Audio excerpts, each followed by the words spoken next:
माझा आवडता एरिया म्हणजे वरळी टू प्रभादेवी. माझ्या मते जास्तीत जास्त पादंकरत केलेला माझ्या दृष्टीने हा जो प्रवास केला इकडे चालत चालत तो ह्या एरियाचा मी जास्तीत जास्त केला. याचं कारण म्हणजे मी त्यावेळेला होतो कामाला शिवसागर इस्टेटमध्ये आणि तिकडनं ना तर बॉम्बे सेंट्रल स्टेशनजवळ ना तर ग्रँड रोड स्टेशनजवळ, महालक्ष्मी पण दूरच. मग अशा वेळेला मार्ग एकच असायचा की टॅक्सी फेअर परवडायचा नाही, मग चालत जायचं, बसेस मिळायच्या नाहीत म्हणून चालत जायचं. आणि मग चालता चालता एक एक एरिया बघायचो मी.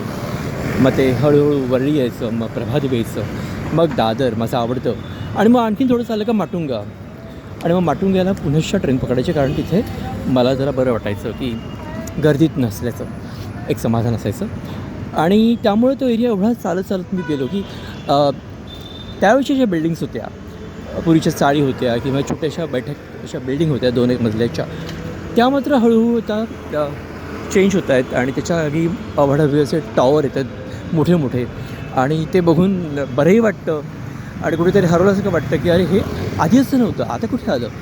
आणि डेव्हलपमेंट होणं आवश्यकच आहेच, मग ती उत्तुंग असावी किंवा पसरट असावी, पण डेव्हलपमेंट असणं अत्यंत आवश्यक आहे. आणि हा जो एरिया आहे तो सगळ्यांना एवढा भावतो की याचं विशेष कारण म्हणजे रस्त्याला असलेली चांगली चांगली देऊळं, खुद्द सिद्धिविनायक, प्रभादेवी मंदिर आणि अर्थातच गणपती मंदिर, स्वामींचं मंदिर हे तुम्हाला मिळतंच इथं. आणि अचानकपणे आपली पावलं ही त्या भक्तिमार्गाकडे जातात चालता चालता, आणि म्हणून ह्या एरियाचं माझ्या विषयाला खूप जास्ती आहे. तुम्हालाही तो एरिया आवडत असेल, कारण कुठेतरी ते दूरदर्शन केंद्र, तिकडनं पुढे वाट चालत चालत पुढच्या बाजूला सिद्धिविनायक मंदिर, पुढे आणखीन चालत चालत गेलं तर शिवाजी पार्क एरिया, आणि ते आणखीन पुढे चालत गेलं तर स्वामी महाराजांचा मठ आणि इतर अनेक गोष्टी, शिवसेना भवन, अशा गोष्टी आपल्याला सापडतात. आणि त्यानंतर असं वाटतं की खरंच मुंबई हे मेरी जान, आणि त्या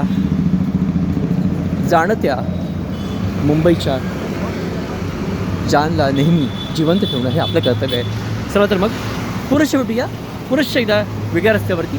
तोवर चालू ठेवा आपलं मार्गाक्रमण. Vinay Poldar from the winning talks. नमस्कार.